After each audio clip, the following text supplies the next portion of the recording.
Hello, and thanks for joining us for a new episode of Saltwater Stories. This week, we're exploring the Pacific Ring of Fire. It's a 25,000-mile zone. It's shaped like a horseshoe, and it encircles the Pacific Ocean. Yeah, you've probably heard of it. It's famous for its volcanoes and earthquakes. Oh, yeah, definitely. It's home to something like 75% of the world's active volcanoes. Wow. And about 90% of all earthquakes happen in this region. 90%. That's wild. It really makes you wonder what's going on under the surface. You know what I mean? What's causing all that activity? Well, it all comes down to plate tectonic. So imagine the Earth's crust is like a giant jigsaw puzzle. Okay. And it's made up of these massive pieces called tectonic plates. Right? And they're constantly shifting and interacting. Okay, I'm picturing it. Yeah. I'm picturing those puzzle pieces. So how do they create volcanoes and earthquakes? Okay, so think of it like this. If you push one sheet of paper under another, you get this buckling and bending, right? That's kind of similar to what happens when one tectonic plate gets forced beneath another. Okay. It's a process called subduction. Subduction. And that sinking plate, it melts under the heat and pressure, creates magma, and then that molten rock rises up and eventually erupts. And we see that as volcanoes. So the Ring of Fire is basically a giant subduction zone. Exactly. And the evidence is all around us, not just in the volcanoes. Think about the Mariana Trench, the deepest part of the ocean, or the Andes Mountains, the longest continental mountain range in the world, Right. both formed by this collision and subduction of tectonic plates. It's amazing to think about how, like, these permanent features, are actually the result of this constant movement under our feet. And you mentioned earthquakes, too. How do those fit in? So as these plates move, they grind against each other, and it builds up stress along the fault lines. Kind of like if you bend a stick, eventually it's going to snap. So that releases energy in the form of seismic waves, and those waves shake the ground. That's what we feel as an earthquake. So earthquakes are basically the Earth releasing all that pent-up energy. Exactly, and the Ring of Fire. That's where a lot of these snapping points occur. That's why this region is so seismically active. Precisely. Now, I know that the Ring of Fire doesn't just affect the land. It has a huge impact on the ocean, too, right? Absolutely. One of the most dramatic examples is how underwater earthquakes can trigger tsunamis. Tsunamis, those massive waves that can cause so much devastation. Exactly. When an earthquake happens under the ocean, it displaces a huge amount of water, creates these waves that travel at incredible speeds. Like the 2011 Chuchoku earthquake and tsunami in Japan. That was just a tragic example of the power of those waves. It's hard to even grasp the scale of an event like that. Yeah, it was a magnitude 9.1 earthquake. Wow. One of the most powerful ever recorded. The tsunami waves reached heights of over 130 feet in some places. It's hard to imagine. It's a stark reminder of just how powerful the forces at work in the Ring of Fire are. Definitely. But it's not just about tsunamis, is it? Volcanoes also play a huge role in shaping the ocean environment, right? Absolutely. While the immediate aftermath of an eruption can be devastating, Right. volcanic activity can actually be beneficial in the long run. Beneficial. How can a volcanic eruption be good for the ocean? Think about it this way. Volcanic material releases nutrients into the water, like iron and silica. Okay. And those are essential for phytoplankton growth, Right. which form the base of the marine food web. So it's like a natural fertilizer for the ocean. Exactly. An increase in phytoplankton means more food for zooplankton, and then those feed fish and other marine creatures. So it creates this ripple effect, increased productivity throughout the whole ecosystem. Wow, that's fascinating. So it seems like volcanoes play this really complex role. They're both destroying and nurturing life in the ocean. It's a constant cycle of change. And that cycle is evident throughout the history of the Ring of Fire. Speaking of history, I know we've been focusing on the present-day Ring of Fire, but I'm curious about its past. You mentioned a super eruption earlier, the Toba eruption. Yeah.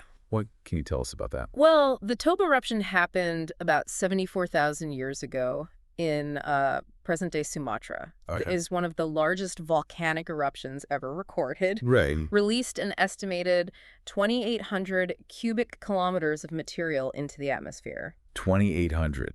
To give you some perspective, that's enough to bury the entire state of California under a layer of ash several meters thick. Wow. It's hard to wrap your head around that. It's massive. What were the effects of an eruption that size? Well, it's believed to have caused a global volcanic winter. Oh, wow. Blocked out the sunlight, caused temperatures to plummet. So it literally changed the Earth's climate. Yeah. What about life on Earth? How did plants and animals survive? A lot of them didn't. Really? There's evidence of mass extinctions in the fossil record Wow. around that time. Some scientists even think the Toba eruption may have caused a genetic bottleneck in the human population. What does that mean? It means only a small number of humans survived the event. Oh, wow. And that led to a decrease in genetic diversity. So this single eruption could have had a profound impact on the course of human evolution. Yeah, it's a really interesting theory. And it shows just how powerful volcanoes can be, not just on the landscape, but on life itself. It's incredible to think about these events unfolding over, thousands, even millions of years. Yeah. Really shaping the planet we live on today. And geologists are constantly piecing together this history. They're studying layers of rock, volcanic deposits, and fossils. Right. It's like reading the Earth's diary, uncovering these dramatic tales of eruptions and earthquakes. It's like a giant detective story. But instead of clues, we have rocks and fossils. Exactly. And each new discovery helps us to better understand these forces. The forces that have shaped our planet and continue to shape it today. Yeah. Okay, so we've talked about the geological processes, the impact on the ocean, and the history of the Ring of Fire. But I'm also curious about the different types of volcanoes that exist in this region. What can you tell us about that? You'll find a really remarkable diversity of volcanoes in the Ring of Fire. Okay. Each with its own unique characteristics. For example, you have shield volcanoes like those in Hawaii. They have gentle slopes, and they erupt with flowing lava. I've seen pictures of those Hawaiian volcanoes. They seem almost peaceful. Yeah. With the lava just oozing out. Yeah, their eruptions are typically less explosive than other types of volcanoes. But then you have the more dramatic stratovolcanoes, like Mount Fuji in Japan or Krakatoa in Indonesia. I remember learning about Krakatoa's eruption in history class. It was one of the most powerful volcanic eruptions in recorded history, wasn't it? It was a cataclysmic event, 1883. Wow. The eruption was so powerful it could be heard thousands of miles away. Wow. And the resulting tsunamis, widespread destruction. It's a prime example of the devastating power of stratovolcanoes. So what makes stratovolcanoes so explosive? It has to do with the type of magma they produce. Okay. Stratovolcanoes tend to have thicker, more viscous magma. Right. And that traps gases. Okay. Leads to a buildup of pressure. And when that pressure finally releases, you get those incredibly explosive eruptions. So shield volcanoes are more like slow-flowing lava lamps, and stratovolcanoes are more like pressure cookers ready to blow. That's a great analogy. Okay, good. And it's not just about what's happening above the surface. There are also fascinating volcanic processes happening under the ocean. Have you ever heard of pillow lava? Pillow lava? No, I haven't. It forms when lava erupts underwater. Okay. So the outer surface of the lava cools rapidly when it comes in contact with the cold water. Right. It creates these rounded, pillow-like shapes. It's quite a sight, almost like a surreal underwater landscape. It sounds incredible. Yeah. It's amazing to think we have these underwater volcanoes. Yeah. Constantly erupting and creating new landforms beneath the ocean. Yeah. And those underwater eruptions play a crucial role in the formation of island arcs, don't they? They do, like the Aleutian Islands in Alaska or the Mariana Islands in the Western Pacific. So those islands were literally born from fire. You could say that.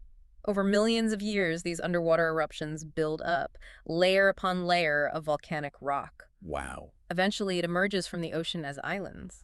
That's mind-blowing. It really makes you realize how interconnected everything is. Yeah. You know how these geological processes are shaping the very landscape of our planet?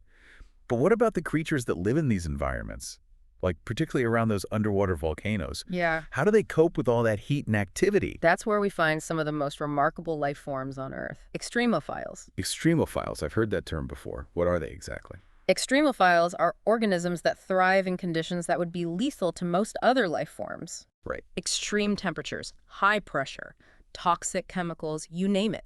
They've adapted to these seemingly impossible environments. So we're talking about creatures that live around those super hot hydrothermal vents. Exactly. Hydrothermal vents are essentially underwater geysers. Okay. Spewing out superheated, mineral-rich water. Wow. And these extremophiles are not only surviving, but thriving in those environments. And they do it without relying on sunlight, like most life on Earth, right? Right. They use a process called chemosynthesis Chemosynthesis. to convert chemicals from the vents into energy. So they're essentially eating chemicals. You could say that. Yeah. And they form the basis of entire ecosystems around these vents. It's like an alien world right here on our own planet. Yeah, it's mind-blowing to think about the diversity of life that exists on Earth, even in the most extreme environments. It is. And I have to ask, how does all this volcanic activity impact marine life in the broader ocean? Is it all bad news for the creatures that live there? It's a complex relationship. While the initial impact of an eruption can be devastating, ashfall, debris flows, changes in water chemistry, Right. volcanic activity can actually enrich the ocean in the long run. We talked about how volcanic eruptions can act like a natural fertilizer. Is that what you mean? That's part of it. Volcanic activity also influences ocean currents and temperatures, Okay. and that can have both positive and negative effects Okay. on marine ecosystems. For example, some eruptions release massive amounts of iron into the water, which can stimulate phytoplankton blooms, the foundation of the marine food web. So it's like a chain reaction. It starts with the volcanoes and then ripples through the entire ecosystem. Precisely. It just highlights the interconnectedness of our planet's systems. It's amazing how something as destructive as a volcanic eruption can have these cascading effects, ultimately influencing life throughout the ocean. It is. It's a reminder that nature is a complex web of interactions, and forces of destruction are often intertwined with forces of creation. It really is. Well, I have to say, I'm even more fascinated by the Ring of Fire now than I was before. Good. It's a place of incredible power and beauty, but also a reminder of the forces that shape our world and the challenges we face in understanding and adapting to them. Absolutely. It's a remarkable part of our planet, one that continues to captivate and inspire. It really is. Yeah, it's been a fascinating journey so far, exploring the geological forces at play and the interconnectedness of life in the Ring of Fire. But there's another layer to this story, one that speaks to human ingenuity and adaptation. Oh, yeah, for sure. You're talking about how people have managed to actually live and thrive in such a volatile region, right? I mean, it's mind-boggling to think about building cities and communities in places where earthquakes and volcanic eruptions are a constant threat. It is. It's a testament to human resilience and innovation. Take, for instance, the development of early warning systems for tsunamis. Right. These systems utilize a network of sensors and sophisticated algorithms that can detect undersea earthquakes and predict the arrival of tsunamis, giving coastal communities precious time to evacuate. Wow, that's incredible. It's like having a technological guardian watching over these vulnerable regions. But what about the threat of earthquakes themselves? Is there any way to predict those? Well, predicting the exact timing and location of earthquakes is still a scientific challenge, but we've made significant progress in understanding the underlying processes. Scientists are constantly monitoring seismic activity, analyzing data from fault lines, and developing models to assess earthquake risks. So it's about understanding the patterns and probabilities, right? Even if we can't pinpoint the exact moment, we can at least identify areas that are more prone to earthquakes. Exactly. And this knowledge informs building codes, urban planning, and disaster preparedness strategies. That makes sense. If you know an area is at high risk, you can design buildings and infrastructure to withstand those forces. Precisely. Cities like Tokyo, located in one of the most seismically active regions on Earth, have become pioneers in earthquake-resistant architecture. I've heard about those skyscrapers in Japan that are designed to sway during earthquakes. It sounds almost counterintuitive, but I guess it's about flexibility rather than rigidity. That's the key.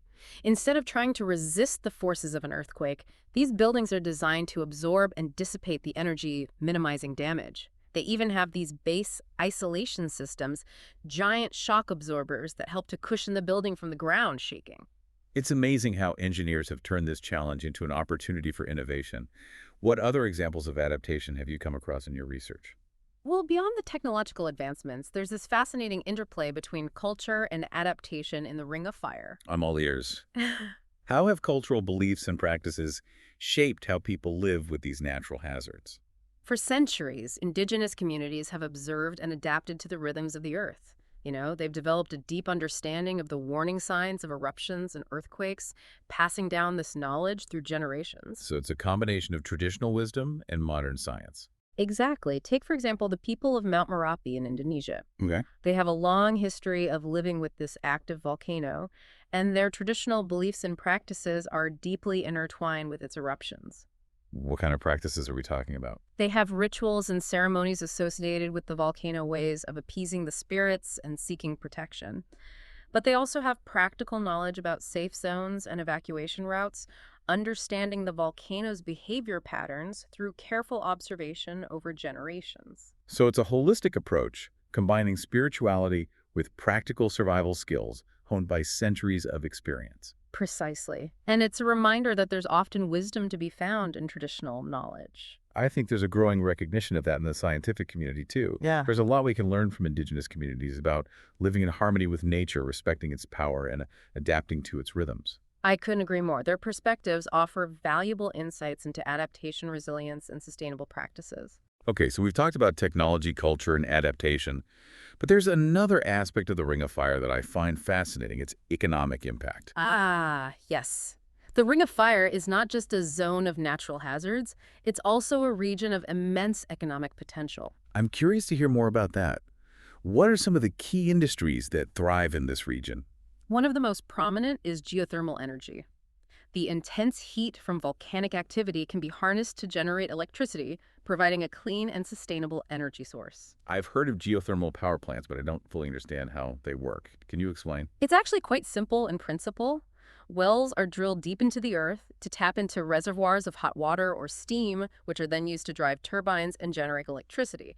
It's like harnessing the Earth's internal heat engine. So it's essentially using the Earth's natural heat as a renewable energy source. Exactly. And countries like Iceland, located right on the mid-Atlantic ridge, a major tectonic boundary, have become leaders in geothermal energy. They meet a significant portion of their energy needs through this renewable source. It's incredible how they've turned a geological challenge into an opportunity for sustainable development.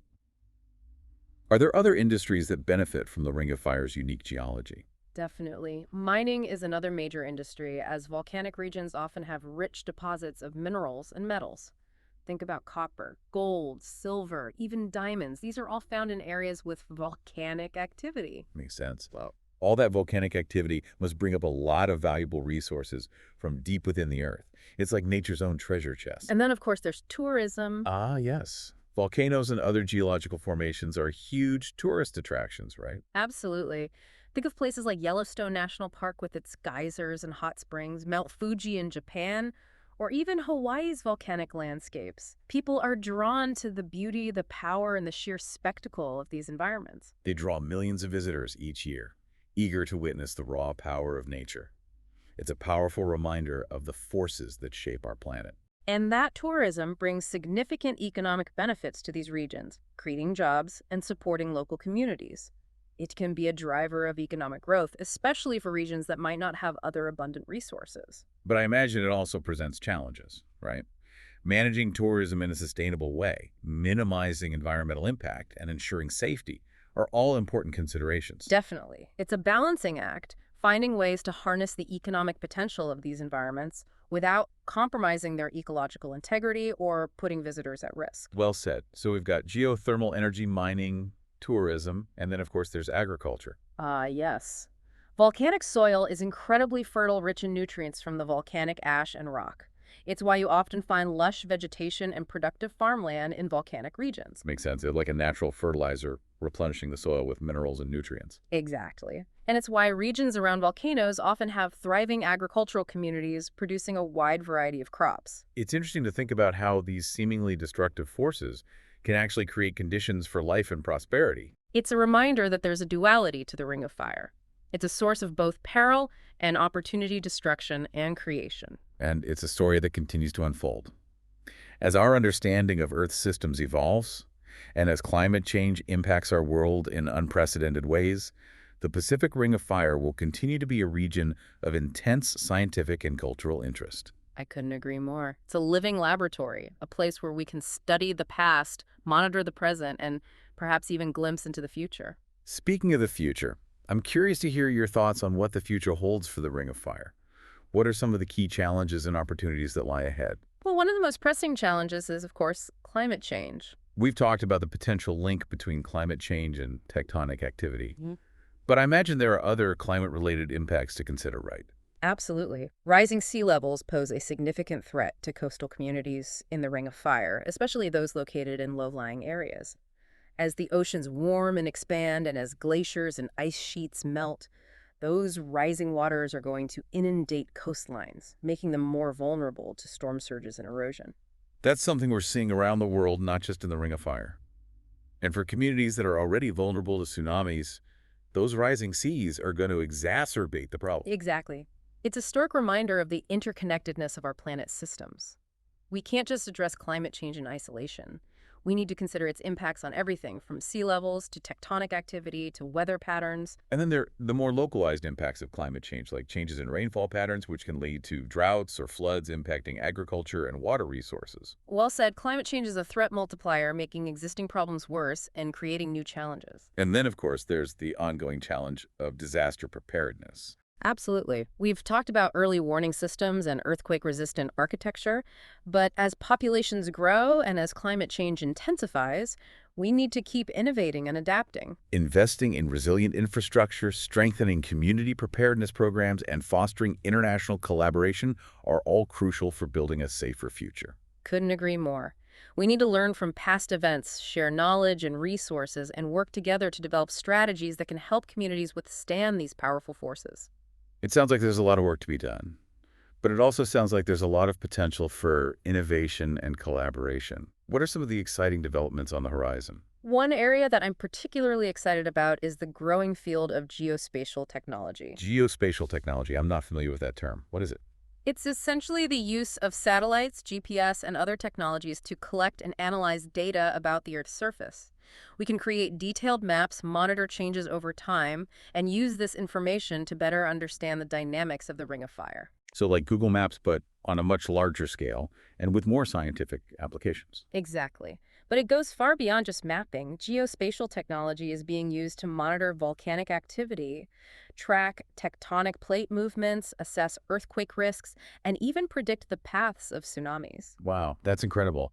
It sounds like a powerful tool for understanding and mitigating the hazards of the Ring of Fire. And the technology is constantly evolving. We're seeing advancements in artificial intelligence, machine learning, and big data analytics that are revolutionizing our ability to process and interpret this information. We can analyze vast amounts of data, identify patterns, and make more accurate predictions. So it's not just about collecting data, it's about using that data to make better decisions, to predict and prepare for potential disasters. Exactly. And it's about sharing that information with communities around the world, empowering them to take action and build resilience. It's amazing to think about how technology is connecting us and helping us to better understand and respond to these global challenges. But it's not just about technology, right? It's also about people working together, sharing knowledge and collaborating to find solutions. Absolutely. Scientists from around the world are working together to share data, conduct research, and develop solutions.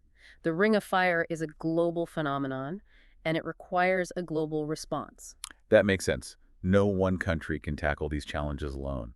It requires a global effort. Precisely. The Ring of Fire is a reminder that we're all interconnected, not just geographically, but also in terms of the challenges we face and the solutions we need to find. It's a powerful message.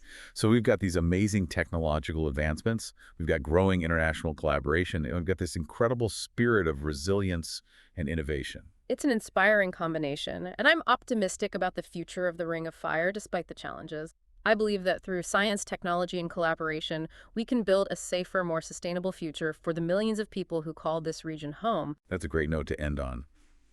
I'm feeling inspired and hopeful. It's clear that the Ring of Fire is a place of immense challenges, but also a source of incredible beauty, resilience, and innovation. It's a reminder that even in the face of powerful forces, life finds a way, and humans find a way to adapt and thrive. You know, we've covered so much ground today, from the science of plate tectonics to the cultural adaptations of people living in the Ring of Fire. We've talked about the challenges and the opportunities and even peeked into the future. It's clear that this region is a powerful force shaping our planet. But is there anything else about the Ring of Fire that you find particularly captivating? You know what always strikes me is how the Ring of Fire has captured the human imagination for centuries. Oh, yeah. It's not just a place of geological wonders, it's also a wellspring of myths, legends, and artistic expression. It's where the raw power of nature meets the creative spirit of humanity. I've always been fascinated by how different cultures interpret and represent natural phenomena. What are some examples of how the Ring of Fire has inspired these stories and artistic expressions? Well, let's start with the indigenous communities of the Pacific Northwest groups, like the Tlingit and Haida people. Yeah. Their art, particularly their intricate carvings and totem poles, often depict creatures associated with volcanoes and earthquakes. They see these events not simply as destructive forces, but as part of a natural cycle of creation and transformation.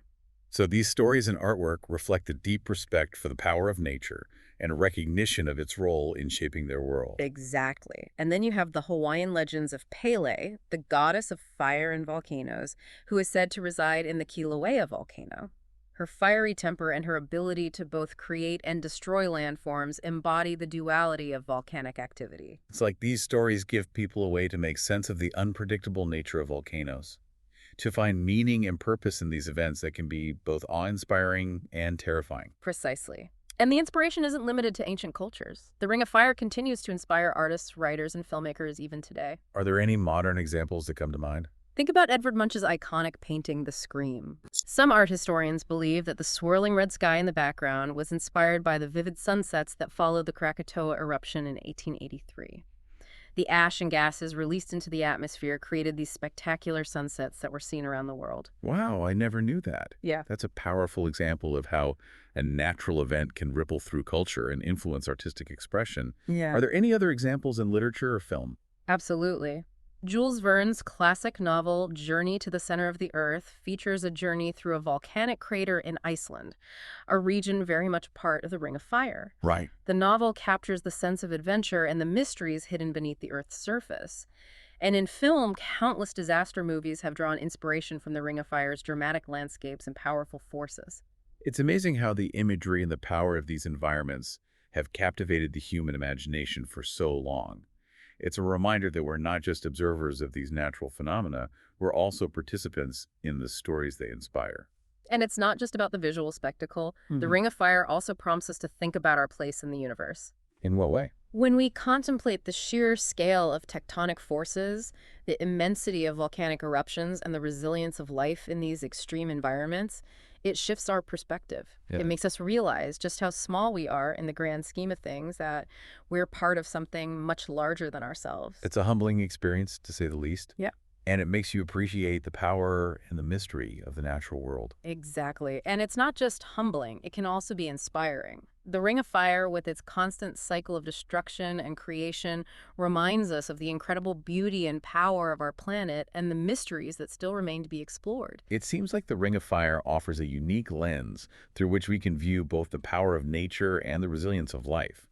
It's a reminder of the interconnectedness of our planet's systems, the forces that shape our world, and the mysteries that still lie hidden beneath the surface. It's a place that continues to challenge our understanding, inspire our creativity, and remind us of the beauty and wonder of the natural world. Well, thank you so much for sharing your expertise with us today. It's been a truly enlightening journey through the Pacific Ring of Fire. I feel like I've gained a deeper appreciation for this incredible region and for the forces that shape our planet. It was my pleasure.